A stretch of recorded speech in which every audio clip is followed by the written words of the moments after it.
Hello friends, आजचा जो video आहे तो कन्यादानाचा आहे। जगातील सगळ्यात मोठं दान म्हणजे कन्यादान। एका बापाच्या आयुष्यातील, मुलीचा बाप असेल त्याच्या आयुष्यातील तर हा सगळ्यात मोठा दिवस आहे। अगदी जीवाच्या पलीकडे सांभाळलेला हा काळजाचा तुकडा, तळहाताच्या फोडासारखा जपलेला, एका दिवशी दुसऱ्याच्या हातात त्याचा हात द्यायचा आणि म्हणायचं की जसं मी सांभाळले तसं माझ्या लेकराला सांभाळा बरं का आयुष्यभर, असं ह्या बापाचं असतं। आजच्या दिवशी मात्र बरं का प्रत्येक मुलीच्या बापाचं असंच जीवाची घालमेल होत असते।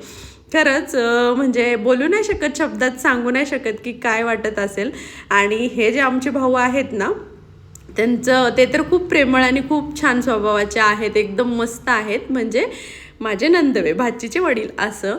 आणि कन्यादानाचं पुण्य मिळालेलं आहे, त्यामुळं खूप छान वाटते आहे। मामा मामीने कन्यादान करायचं आहे म्हणून आम्ही विधीसाठी बसलेलो आहोत। तर आम्ही सगळे मामा मामी एकत्र बसलेलो आहोत। आमच्याकडे असंच असतं, सगळेजण एकत्र बसतात, सगळेजण एकत्र सगळ्या गोष्टी करतात, असं आहे। आणि इकडे ही हळकुंड बांधायला दिलेली होती बरं का, तर ही आहे ना हळूच बांधत होती, जेणेकरून तिला आम्ही म्हणलं का असं करते, पटकन बांधून रिकाम होती। म्हणली नाही नाही, उद्या सकाळी मला पटकन सोडता आलं पाहिजे ना, म्हणून बांधते असं म्हणून। आणि त्यांची मात्र बांधायची वेळ आल्यावर म्हणली तुम्ही मात्र जाम बांधा, तुम्हाला सोडता नाही आलं पाहिजे। आणि खरंच कन्यादानाला खूप महत्त्व आहे असं म्हणलं जातं, आणि भाची असणं खूप चांगलंच आहे। आता आम्ही तर एवढे मोठे झालोय, आमची मुलं बरोबरीला आलेली आहेत, तरीही आम्ही आमच्या गावी गेलो की म्हणजे माझ्या माहेरी बरं का, अजूनही आमचे मामा मामी आमचे पाय धुतात, आमच्या पाया पडतात। म्हणजे असं एवढं भाचीचं कौतुक केलं जातं आमच्याकडे। तुमच्याकडे कसं आहे का असं नक्कीच कमेंट करून सांगा असेल तर।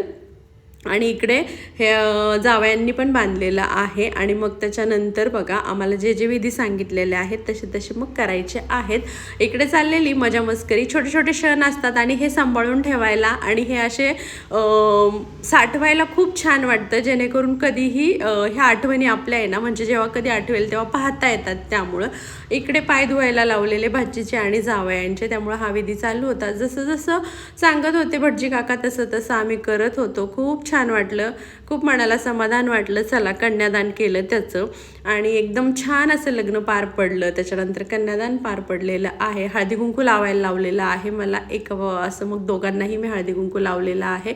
आणि त्यानंतर जी कन्यादानाची भांडी होती ती दिलेली आहेत। असं छान असं लग्न पार पडलं, सगळा सोहळा झाला। आमची नवरीबाई गेली, त्याचा मात्र व्हिडिओ काय घेतलेला नाहीये, तो राहूनच गेला घ्यायचा। हा व्हिडिओ तुम्हाला कसा वाटला, आवडला का? आवडला असेल तर नक्कीच एक लाईक करा, शेअर करा, अजूनही चॅनलला सबस्क्राईब केलं असेल